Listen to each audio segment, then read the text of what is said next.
Good morning mga mima, mag-walking ulit tayo. Super bright ng aking costume, ng aking outfit for today. Naka-pink ako. Tingnan nyo ang cherry blossom dito sa Australia. Hindi naman talaga yung cherry blossom, plum tree ata.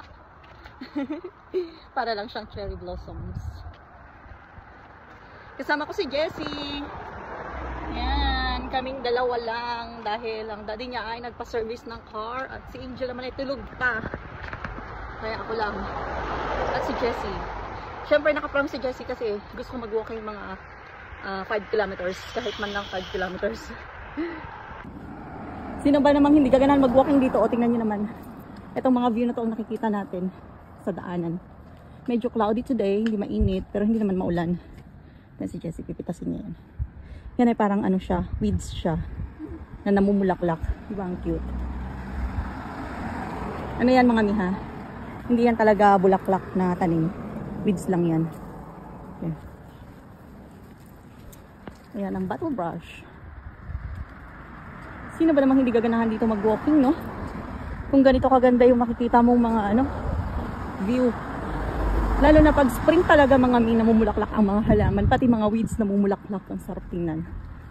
Yan, na-enjoy ko ang pag-walking dito sa Australia. Tingnan nyo, wala masyadong car, wala masyadong tao na nag-walking.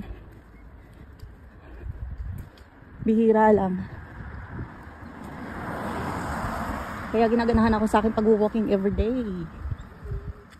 Yes, walang, hindi polluted.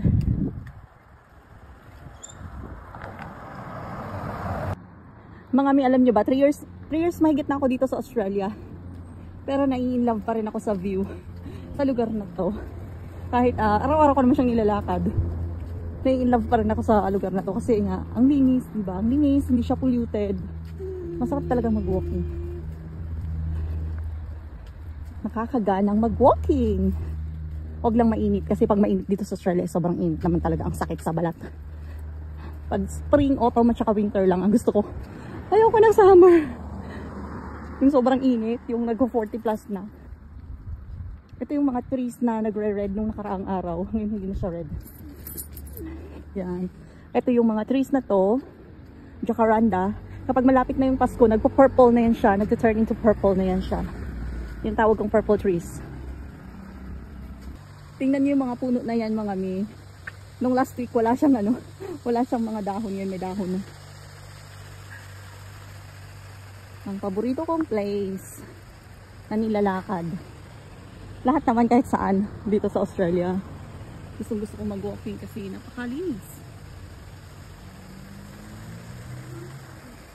Hi! Sino ba naman ang hindi may in love sa lugar na to? Next year mga mima. Mag 4 years na ako dito next year, so pwede na ako mag-apply ng citizenship. Magiging citizen na ako dito sa Australia. Magiging Australian citizen na ako. Excited na ako. At gusto ko dito yung mga tao, mga tao dito sa Australia mga kasi mga mababait sila. Mga generous sila. Pero sa Pilipinas naman, gusto ko din naman umuwi sa Pilipinas soon. Mag-iipon muna kami ni Angel. Kasi magastos pag umuwi sa Pilipinas. Bukod sa plane ticket is yung gastos everyday. Mahal na din kasi ang mabilin sa Pilipinas, no?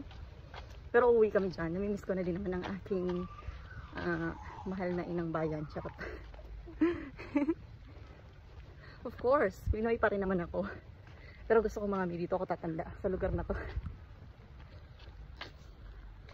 Diba Jessie? Siyempre dahil ka Jessie na din. Kasi si Jessie ay special needs. May special needs na dito lang sa Australia. Mabibigay yung mga pangangailangan niya sa Pinas naman kasi wala naman kasi kayong mga free na therapy, di ba? Eh dito free. Kami nakukuha kaming benefits, mga allowance galing sa gobyerno para kay Jessie. Kasi special needs si Jessie. Para kay Jessie! Sa love namin!